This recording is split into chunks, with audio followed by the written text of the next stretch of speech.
Азыркы кыйчалыш кырдаалда кирди чыкты маселеси кыйнап жатабы? Москва шаарындагы мекендештерге Москва Казакстан ишенимдүү кирди чыкты кызматын сунуштайбыз. Биздин тажрыйбалуу айдоочулар жана таза тыккан унааларыбыз кызматыңыздарда.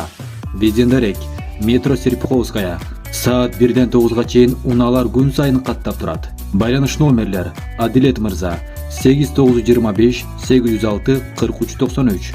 24 саат бою байланыштабыз. Ойлонбой чала бериңиздер. Коопсуздук биринчи орунда. Чечим кабыл алуу оңойго турган жок. Жогорку кеңештин депутаты Жаныбек Абиров мандатын тапшырат. Бул тууралуу ал бүгүн 27 мартта соц тармактагы баракчасына жазды. Менин катышуумдагы акыркы болуп өткөн окуя коомчулук арасында кызуу талкуу жаратты. Окуянын олуттуулугун толук түшүнүп, жоопкерчиликти сезип жаткандыгымды, мыйзамга ылайык жоопкерчилик тартууга даяр экендигимди дагы бир жолу баса белгилейм. Ушуга байланыштуу мен окуяны талдап, терең ой жүгүртүп, өз каалоо менен жогорку кеңештин депутатынын мандатын тапшыруу чечимин кабыл алдым. Албетте бул чечимди кабыл алуу оңойго турган жок. Анткени Борбор калабыздын Ленин районундагы 11813 шайлоочу мага ишенип, алардын өлкө парламентиндеги өкүлү болуу укугун берди эле. Тилекке каршы болуп өткөн окуядан кийин жогорку кеңештин депутатынын кызматын мындан ары аркалоого моралдык укугум жок деп эсептейм. Жалпыңыздардын алдыңыздарда Аргенден жана анын үй бүлөсүнөн, жакындарынан, ошондой эле мага ишеним көрсөткөн шайлоочуларымдан жана командамдан чын жүрөктөн кечирим сурайм деп жазды Абиров. Эскерте кетсек, 12 мартта Бишкектеги ресторандардын биринде мушташ тартылган видео соц тармактарга тараган. Анда мушташка катышкандардын бири депутат Жаныбек Абиров экендиги жана ал мекеменин күзөт кызматкерин сабап салганы айтылган болчу. Жабырлануучу баш сөөгү жабыркап, улуттук госпиталга түшкөн. Окуяга президент Садыр Жапаров реакция жасап, Абиров соц тармак аркылуу элден кечирим сураган. Октябрь райондук ички иштер башкармалыгы жогорку кеңештин депутаты Жаныбек Абировдун үстүнөн арыз түшкөнүн маалымдаган. 13 мартта Бишкек шаардык ички иштер башкармалыгы каладагы ресторандардын биринин жанынан массалык мушташка катышканга шектүү катары 2 жаран кармалганын билдирген. Алар кечээ 15 мартта СИЗО 1 айга камакка алынганы маалым болду. Башкы прокурор жогорку кеңешке Абировду кылмыш жоопкерчилигине тартууга макулдук сурап кайрылган. Конституциялык мыйзам, мамлекеттик түзүлүш жана сот укуктук маселелер боюнча комитет парламентке иштин жагдайын иликтеп чыга турган комиссия түзүүнү сунуштаган. Натыйжада териштирүүчү депутаттардын тобу түзүлгөн. Андан соң Жаныбек Абиров сабаган жаран тосмо арызын жазып, тараптар элдешкени маалым болгон. Булак супер кежи. Кыргызстан аркылуу Оган Баңгизатын Казакстанга ташып жүргөн тажик жараны кармалды. Өзгөчө ири өлчөмдөгү героинди ташуу боюнча эл аралык Баңги тобунун ишмердүүлүгүнө бөгөт коюлду. Кыргызстан аркылуу Оган тектүү баңгизаттардын ири партияларын ташууга жана сатууга адистешкен эл аралык Баңги тобунун ишине бөгөт коюу боюнча эл аралык катайын операция өткөрүлдү. Бул тууралуу Ички иштер министрлигинин басма сөз кызматы билдирди. Атайын операциянын жыйынтыгында 100 килограммдан ашык героин баңгизатын ташыган жана сактаган Баңги каналынын уюштуруучусу 1986 жылы туулган Тажикстандын жараны Казакстандын Алматы шаарынын аймагынан кармалды. Ал баңгизатты Кыргызстандын аймагынан ташып жүргөн. Баңги тобунун башка катышуучуларын аныктоого багытталган мындан аркы биргелешкен иш-чаралар өткөрүлүүдө. Маалымат катары жогорудагы аныкталып, алынган баңгизаттын болжолдуу баасы 1 миллион 190 миң долларды түзөт. Булак супер кежи. Орусияда 16 жана 17 жаштагы 2 кызды өлтүргөн адам 22 жылдан кийин кармалды. Орусиянын Красноярск аймагында 22 жыл мурун дайынсыз жоголгон 16 жана 17 жаштагы жашы жетелек 2 кызды өлтүрүүгө шектелген адам кармалды. Бул тууралуу орус басылмалары жазышты.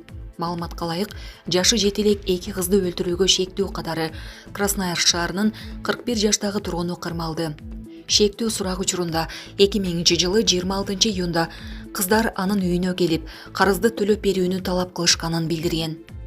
Жыйынтыгында алардын ортосунда жаңжал чыгып, кылмышка шектүү жашы жетелек кыздарды балка менен чаап өлтүрүп, денелерин гараждын жанындагы терең чуңкурга жашырып койгондугун билдирген.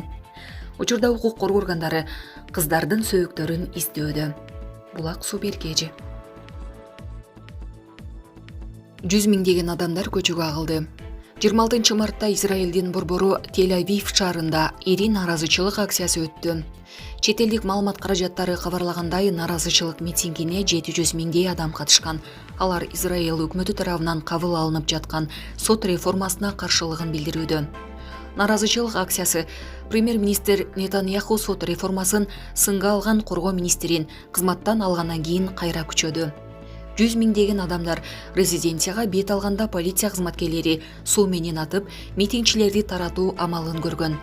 Белгилей кетсек, сот реформасына каршы Израилде бир нече күндөн бери наразычылык акциясы өтүп келүүдө. Булак Назар Ньюс кежи.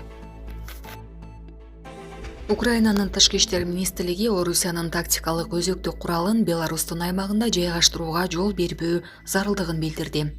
Украинанын тышкы иштер министрлиги Орус бийлигинин пландарына каршы туруу үчүн бунун коопсуздук кеңештин чукул жыйынын өткөрүүнү талап кылды.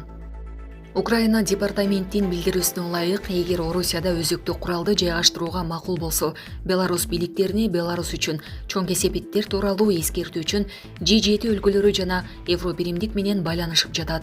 Тышкы иштер министрлиги Киев буунун коопсуздук кеңешинин туруктуу мүчөлөрү Улуу Британия, Кытай, АКШ жана Франциядан Орусиялык өзөктүк жүккө каршы эффективдүү аракеттерди күтөөрүн баса белгиледи. Белоруссиянын аймагында тактикалык өзөктүк куралды жайгаштыруу ниети тууралуу Россия Федерациясынын акыркы билдирүүлөрү Путиндин кылмыштуу режиминин кезектеги чагымчыл кадамы жана ядролук куралды таркатпоо жөнүндөгү келишимдин принциптерин, ядролук куралсыздандыруунун архитектурасын жана бүткүл эл аралык коопсуздуктун системасын бузуу болуп саналат деп айтылат билдирүүдө. Белгилей кетсек, 25 мартта Орусиянын президенти Владимир Путин, Беларусь президенти Александр Лукашенко буга чейин республикада орусиялык тактикалык өзөктүк куралды жайгаштыруу маселесин көтөргөнүн билдирген. Путиндин айтымында, өзөктүк куралдарды сактоочу жайдын курулушу 1-июлда аяктайт. Мамлекет башчысы мунун себебин башка нерселер менен катар Улуу Британиянын Украинага түгөнгөн ураны бар снаряддарды жеткирүү пландары менен түшүндүрдү. Булак Назар Ньюс кежи. Салык декларациясын тапшыргандарга мамлекет жеңилдик берет. Видео түшүндүрмө. Салык кызматы билдиргендей, салыктык эсептен чыгаруу киришенин салык салынуучу көлөмүн азайткан сумма. Бул жыл ичинде мурда төлөнгөн салыкты кайтарып берүүгө мүмкүндүк берген мамлекет тарабынан жеңилдик же колдоонун бир түрү. Социалдык эсептен чыгаруу жарандын жана анын багуусундагы 24 жаштан ашпаган адамдардын билим үчүн алынышы мүмкүн. Социалдык эсептен чыгаруунун суммасы окуу үчүн төлөмдүн суммасына барабар. Бирок билим берүү боюнча чегерүүлөрдү эсепке албаганда салык базасынын 10%нан ашпоого тийиш. 3 же андан көп баласы барлар үчүн чегерүү 25%дан ашпайт. Ал эми мүлктүк салыкты эсептен чыгарып алуу ипотекалык кредит боюнча пайыздарды төлөөгө жумшалып, бирок жылына 230 миң сомдон көп эмес өлчөмдө алынышы мүмкүн. Жарандар салык органына эсептен чыгарып алуу үчүн жумшалган чыгымдарды далилдөөчү документ катары төмөнкүлөрдү берүүгө тийиш.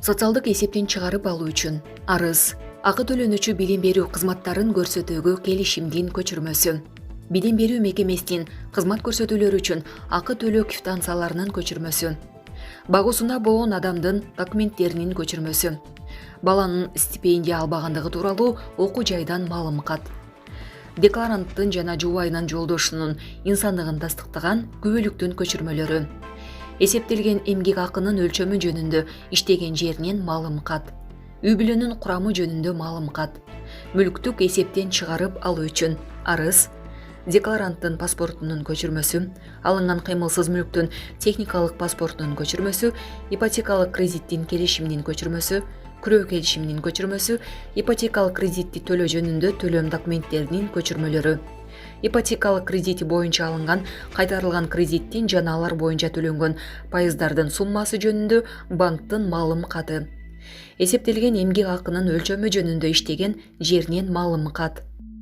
Эскерте кетсек, 1 апрелге чейин юридикалык жактар, мамлекеттик жана муниципалдык кызматчылар, ал эми 1 майга чейин жеке жактар, ишкерлер салык декларациясын тапшырышы керек. Кененирээк маалымат 116 номеринен салык кызматынын Stig.gov KG сайтынан алууга болот. Булак Спутник KG.